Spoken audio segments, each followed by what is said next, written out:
Hi hello வணக்கம் welcome back to our channel. நம்ம இந்த வீடியோவில் பார்க்க போகிறோம் அப்படின்னு பார்த்தீங்கன்னா அரண்மனை 4 மூவியோட ரிவ்யூ தான் பார்க்க போகிறோம். வாங்க வீடியோக்குள்ளே போகலாம். இந்த மூவியோட ஸ்டோரி என்ன அப்படின்னு பார்த்தீங்கன்னா, சுந்தர்சியோட தங்கச்சியாக வந்து தமன்னா நடிச்சிருப்பாங்க. அவங்க வந்து லவ் பண்ணி மேரேஜ் பண்ணிப்பாங்க. ஸோ அதனால வந்து இவங்க கூட யாருமே பேச மாட்டாங்க. ஒரு 10 வருஷத்துக்கு அப்புறம் தமன்னாவோட ஹஸ்பண்ட் வந்து ஜாக்கிங் போகும்போதே அவருக்கு ஹார்ட் அட்டாக் வந்து இறந்துடுவார். இதை அவங்க கேட்டோடனே வந்து அவங்க சூசைட் பண்ணிப்பாங்க.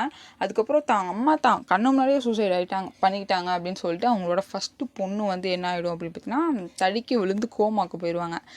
அப்புறம் வந்து அவங்களோட அண்ணா சுந்தர்சி சார் வந்து இப்போலாம் தெரிஞ்சுப்பார், போலீஸ்கிட்டேருந்து இதெல்லாம் தெரிஞ்சுப்பார், இந்த டீட்டெயில்ஸ் இது போல் சொல்லிட்டு. அதுக்கப்புறம் அவங்க என்ன சொல்லுவாங்க, என்னோட தங்கச்சி வந்து இப்படி பண்ணுறதுக்கு வாய்ப்பே இல்லை அப்படிங்கிற மாதிரி சொல்லுவாங்க. அதுக்கப்புறம் இதுக்கு பின்னாடி வேறு ஏதோ இருக்கும் அப்படின்னு சொல்லிட்டு வராங்க. அதுக்கப்புறம் என்ன ஆச்சு அப்படின்னு சொல்லிட்டு நீங்கள் மூவியை பார்த்து தெரிஞ்சுக்கோங்க.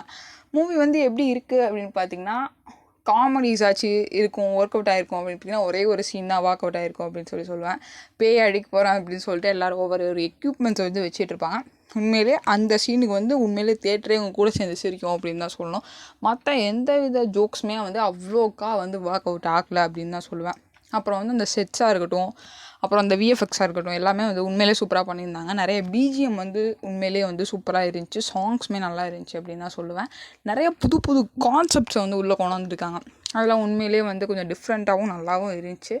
படம் எப்படி இருக்குது அப்படின்னு பார்த்தீங்கன்னா, ஜென்ரலாக ஒரு ஆவரேஜாக இருக்குது. ஸோ புது புது இதாக கொண்டு வந்திருக்காங்க. சாங்ஸ் பிஜிஎம் வைஸ் இதெல்லாம் ஓகே. அந்த செட்லாம் புதுசாக பார்க்கலாம்.